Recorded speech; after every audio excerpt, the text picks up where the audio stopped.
This is the In Focus podcast from The Hindu.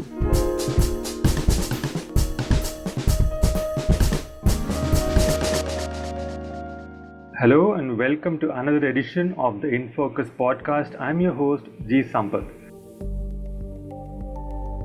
In September 2022, India launched an ambitious project to restart a self-sustaining cheetah population in the country by importing African cheetahs.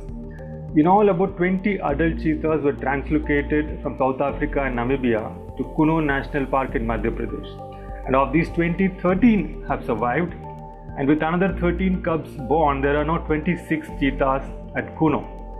Now, obviously, Kuno is not big enough to accommodate more and more animals in the wild. So, Gandhi Sagar Wildlife Sanctuary in Madhya Pradesh is being prepared to become the second home of the imported cheetahs.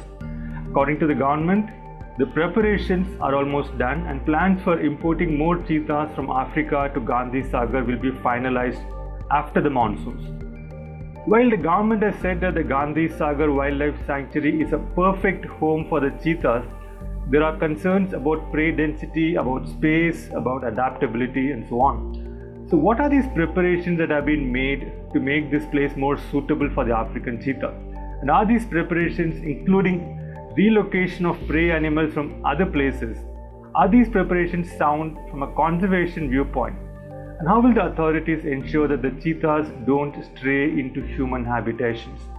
We discuss all these questions and more in this episode of In Focus.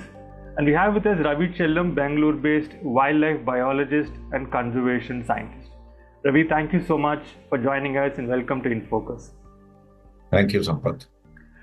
So Ravi, Madhya Pradesh's wildlife officials have said that this wildlife sanctuary, Gandhi Sagar, has more or less finished the quote-unquote preparations to host the cheetah, and it is the perfect cheetah habitat because of its savanna ecosystem, grasslands, and so on and so forth. What are your thoughts on this? Do you agree with this assessment that it's like preparations are made it a perfect place for the cheetah? Well, all I can say is I'm experiencing a sense of déjà vu. These were exactly the way in which Kuno National Park was described in 2022 in the lead up to the arrival of the first batch of 8 Namibian cheetahs in September of 22. It's going to be nearly 2 years now. And it looks to me like a repeat of what the government has been saying since 2021.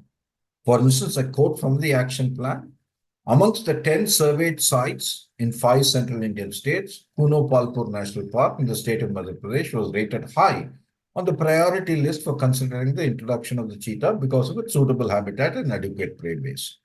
Additionally, a lot of restorative investment has already been made at this site for introducing the Asiatic lion. And it goes on, and then it says it currently Kuno 748, it's set in a larger landscape of 6,800 square kilometers.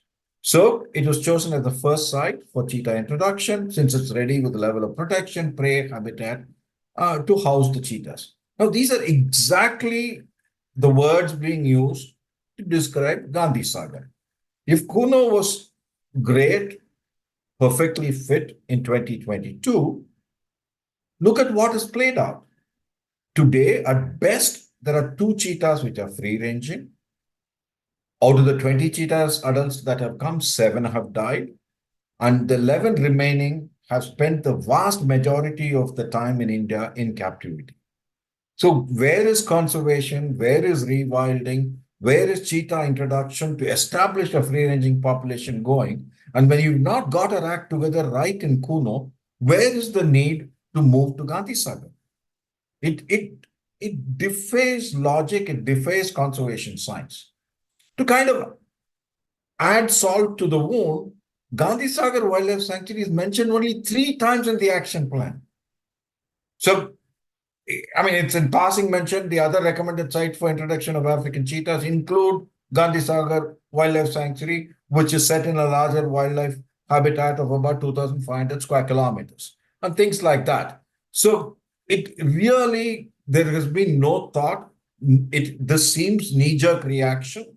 And I don't know the field situation, but we do know, for instance, that About a year ago, several news reports talked about local people not at all being happy about the fence being built. So whether those issues have been resolved or not, I don't know. And if at all any readiness is going to be there, this readiness is in the fenced habitat, and that is only 60 odd square kilometers. And we all know the space requirements of the cheetah. So this will again end up being a glorified safari park of sorts. So And when you more say, than a year, so Ravi, when you're talking about fencing, so this Kuno, there is no fencing, is it? There will be fencing only in Gandhi Sagar. no, Kuno also, the park is not fenced. Okay, We so have where enclosure exactly left. will this fencing come up? And if this fencing is going to be there, what kind of free range are we talking about? See, they are on record saying the cheetahs that come to Gandhi Sagar would be released first in a 1 or 10 square kilometer, I forget now, a soft release, what they call a soft release enclosure, which is set within a 64 or 68 square kilometer larger fenced enclosure. So the maximum area that these cheetahs will get is 68 square kilometers. In Kuno, the fenced area of 11 enclosures total about 6 square kilometers. The rest of the area is not fenced. They were free ranging. But then these animals have never really been left to range free. In Gandhi Sagar, they have no plan to release them in unfenced areas. And the timelines have been shifting around June, July, August last year. They were all saying by December of 23 or January of 24, Gandhi Sagar would be ready and the cheetahs would go there. We are now in June, late June 24, and we are still saying after the monsoon. So it's been set back at least by 12 months. And the narrative has also been shifting. Dr. Rajesh Gopal, who currently chairs the Cheetah Steering Committee, in June last year told that fencing habitats were absolutely bogus and that India does not want fenced habitats for cheetahs like the ones in South Africa and Namibia, as it is against the basic tenets of wildlife conservation. So, what is driving this? Where is the consistency of thought or action? I don't know. Right. So this Gandhi Sagar sanctuary, it's about currently 368 square kilometers, and but you're saying that the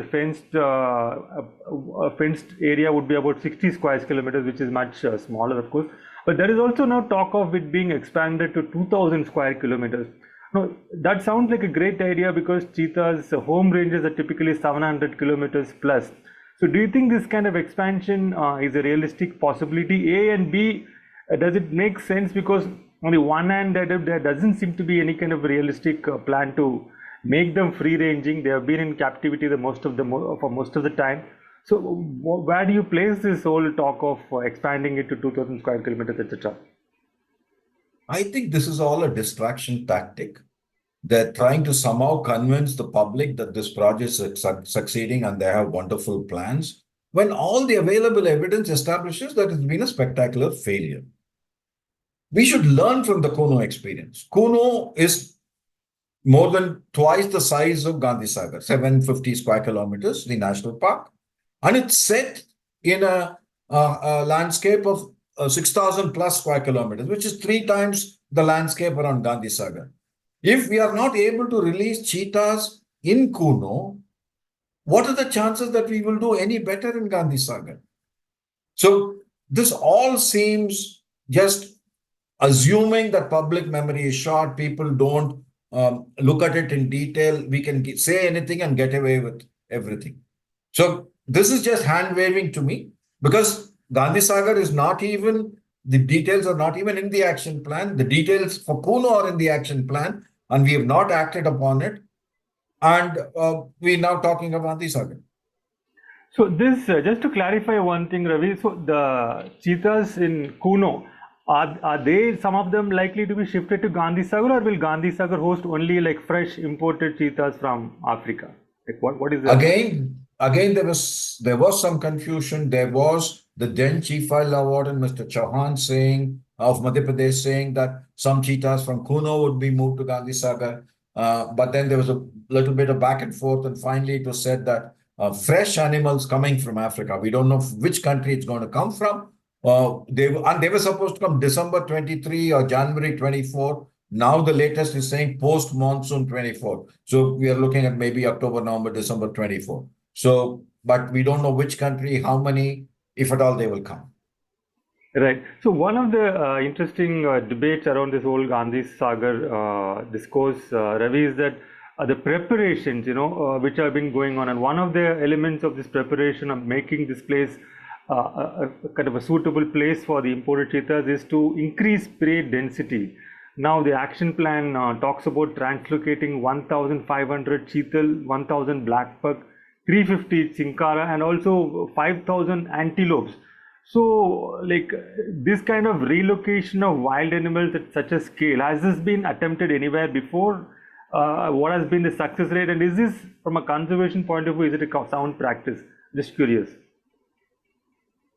Well, prey is to be translocated to provide a prey base for a wild carnivore population, in this case, African cheetahs.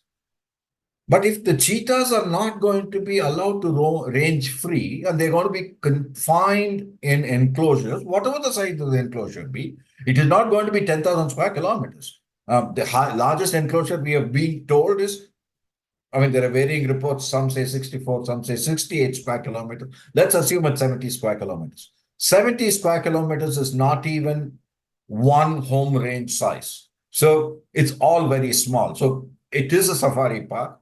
And it's actually unfair to then release prey animals there because predators gain a tremendous advantage when they are trying to hunt prey in fenced area. They've been doing this in much smaller enclosures in Kuno. But of course, in the recent past, in the last few days, we've learned that even for those animals, goats and sheep were slaughtered and they were being fed. So I really don't know what we are trying to do. And to answer your question directly, I think from a conservation perspective, this large-scale capture of prey animals is unjustified because there is really no attempt at a full-fledged and honest way to establish a wild population of cheetahs. In some sense, all these prey animals are just going into these glorified safari parks. The forest department themselves have said that with this kind of capture of prey animals, there will be stress-related mortalities of the prey animals. We should also understand that when you take off so many animals, we will impact source population. The forest department talks about gaur. I don't know why they're bringing gaur to Gandhi Sagar, because gaur is a really large animal. Even leopards cannot hunt it. Typically, tigers will hunt. So for cheetahs, I don't know why they are bringing gaur. But to me, we really should learn from the Kuno experience. Kuno was touted as the best site with high prey density, and hence we were going to bring the cheetahs there. Even there, they translocated some prey animals, but not of the scale that's being planned for Gandhi Sagar. But now they are saying Kuno prey animals are probably not sufficient. So it's a lot of back and forth. It's a shifting goalpost. It's confusion. So assuming the cheetahs at Gandhi Sagar are going to be allowed to roam freely, not just be restricted to the 60 square kilometers, then would those translocation of all these prey animals, would that make sense? Well, I don't have the exact data. I think the first and foremost, whether the habitat is secure of a scale that is required, and that is not 600 or 700. We need to be talking the 4, 5, 10,000 square kilometers. And that's been my primary criticism, that India just does not have the space. And in Kuno, the animals have been out, there since September 22. And we've seen that most of the animals are in captivity because the managers fear a problem of these animals entering into human habitats or moving very far, which is their innate behavior. It's their instinct to move large distances. So trying to box them into smaller and smaller habitats is not going to work. But to again answer your question directly, if it is of a scale, spatial scale, that will meet the requirements of the cheetah, then obviously enhancing prey population would be good. But large-scale translocation is not the only way. Better protection, better management, and give it a few years, prey populations bounce back. We shouldn't be really moving such large numbers of prey animals. Right. I mean, such huge numbers of prey animals moving, it did seem like an odd thing, even for a lay reader. Yeah. So, Ravi, just like in Kuno, Gandhi Sagar would also have other predators competing for the same prey. We have there are reports that there'll be leopards, there'll be sloth bears, crocodiles, and so on. So, would the African cheetahs? I don't know if these kinds of predators are there, were there in Namibia, South Africa, wherever they come from. So, would these cheetahs have the instincts to sort of manage these threats? Would officials, like they have done, according to media reports at Kuno, would they have to hire people to butcher goats and feed them? Like, what do you see happening here? Well, there are two sets of instincts we're talking about. One instinct is to look after themselves from larger predators so that they don't get killed. And I think if they are animals largely sourced from the wild, they should have those instincts in place.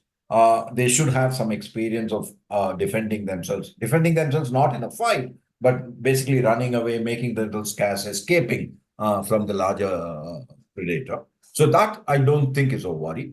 The instinct to hunt should also be there, but let's not forget that prolonged captivity will negatively impact their behavior and overall welfare. So, the longer we keep these animals in captivity, the less fit they are for full scale, free ranging life. And it's very important to note that the Namibian government actually has a government regulation. And I will read excerpts from it because that puts into perspective how poorly we have thought our plans and how badly we are managing these cheetahs. I quote, a person who keeps a large carnivore captive in a rehabilitation facility may keep an adult large carnivore after being captured from the wild only for a maximum period of 3 months. Okay, 90 days is the mandated outer limit for keeping a wild carnivore in captivity, and the cheetah is a wild carnivore. If it is a juvenile, that goes to 18 months, but for an adult, it's 90 days. And it goes on to say an authorized official may, after consultation with a veterinarian, if the carnivore is not rehabilitated and released within the period mentioned, he can direct that the carnivore either be euthanized or become a permanent captive large carnivore. So essentially, almost every single cheetah that is surviving, that has come from Namibia and South Africa today, as per these regulations, should either be euthanized or should never be released to range free. They're unfit to be done that. And it also says you should not allow such large carnivores to breed, and we have breached that regulation. And we should not feed live animals to such large carnivore. And we have also breached that regulation by introducing deer and antelope into the small bomas, which are often less than 1 square kilometer in Well, size. what So what you happens if see, you put these live animals into these bomas? Like, what is the problem with that? the problem with that is the welfare of the prey animal, right? I mean, But the prey that's animals are that's the anyway meant to be eaten, right? well, you should give them a fair chance. You put them out. I mean, that's a narrow way of looking at it, right? Because we find the carnivore to be more charismatic, and carnivores tend to be lower in number in the ecosystem. We seem to think it's okay to sacrifice prey animals, but in a fair chance in an open habitat of several tens, if not hundreds of square kilometers, then that encounter is fine. It's in captivity that these regulations come into play. But anyway, this is the Namibian regulation, and we got 8 cheetahs from Namibia. Right. We have not only gotten this live animals into this narrow space, which I mean, as you said, goes against the Namibian regulations, which let's say are far more authentic in terms of conservation principles. But we also have hired people to butcher domestic livestock and feed them. I mean, that would also have a negative impact on their hunting instincts, one would imagine. Absolutely, and it will also develop a certain dependency. There's then associating people with food. Right. I think that's a dangerous dependency to have. So now, Ravi, what are the chances? I mean, we spoke earlier about the range of movement of an African cheetah, which is 700 square kilometers plus, and you said it is in their instinct to keep moving and exploring over vast distances. Now, Gandhi Sagar is much smaller than Kuno. So, what are the chances of human cheetah conflict? Given that, I mean, one end of the sanctuary actually houses employees of the Gandhi Sagar hydroelectric project, and there is a Gandhi Sagar township also, all like within its boundaries. So, how do you see this aspect? Well, at least in Gandhi Sagar, we've been clearly told that at this point of time, they're all going to be in fenced habitat of 60 to 70 square kilometers. What kind As of long as fencing would it be like? Is it like, will if they try to go through the fence, they'll get injured? Is it that kind of a fence, or is it like a brick wall? Like what, electric? no, What? these are wire fences, steel wire fences, similar to the bomas that have been constructed in Puno. I think from the design that I've seen, they seem largely fine. They're adopting it from Africa, where they've used it quite successfully. But the only challenge comes when there are gullies and rivers and streams going through. You can't really fence those areas, so that often can provide a space for animals to escape. But so far in India, at least, we haven't heard of any cheetah escaping from the smaller bomas in Kuno. This is, of course, a much larger, it's at least 10 times larger than the enclosure in Kuno, but it's still too small for the cheetahs. So if they are within the fenced enclosure, the chance of conflict are very less. But you also have to bear in mind that amongst large cat, cheetahs cause the least of conflict. Very seldom do they actually injure, and very, very rare for them to cause mortality amongst people. They do take livestock, and often that is smaller livestock given their smaller size. And so at this point of time, with no clarity on when they would be released, where they would be released, if at all they would be released, uh, assuming they're going to stay within this 60, 70 square kilometer fenced enclosure, I don't see much of a problem for conflict from cheetahs. But you already have a conflict brewing with local graziers whose livelihoods is depending on grazing, saying that if these fences start interfering with our access to our for our livestock to graze, there is another kind of conflict that has been brewing, but I haven't read anything in the last year. So I don't know whether those issues have been dealt with or they're still kind of smoldering away. Right. Not likely. Not much of a likelihood of a direct cheetah human conflict, but there might be a sort of a tertiary conflict between the graziers who need the lands for the grazing the livestock vis-a-vis the fencing of that same land. Okay, that's a separate, I think, conflict issue we need to look at maybe sometime in the future. Now, coming to these two places. Just one second, Sampath. Yeah. It is a double jeopardy for these people. They were relocated when the Gandhi Sagar Dam was constructed. And it is the same relocated people who now face a curtailment of their livelihoods. Right, that really is quite tragic and not fair at all to this population. If we compare Kuno and Gandhi Sagar, Kuno is a national park, Gandhi Sagar is a wildlife sanctuary. I mean, I know there are dictionary differences, but what exactly on the ground is the material difference in terms of the level of protection available to cheetahs and their prey base, given these two are classified differently, but both are their homes? See, by the rule book, national park typically enjoys greater protections, greater legal protections.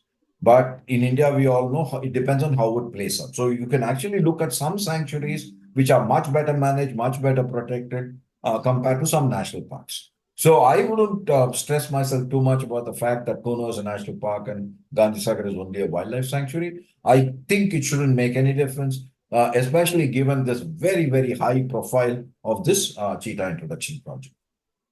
Right. One last question, Ravi, before we wrap up. No, there are some media reports which have just come out that the Madhya Pradesh government was planning to get rhinos and other endangered wild species to this Gandhi Sagar habitat. I don't know to what end. Are these plans, like what is driving these kinds of plans? Are they conservation driven? Like, what are your thoughts on this idea? Well, I'm trying to be diplomatic here, but the words that come to mind is this is ecological illiteracy. It's completely unscientific and reckless. These are fancy ideas and has nothing to do with conservation.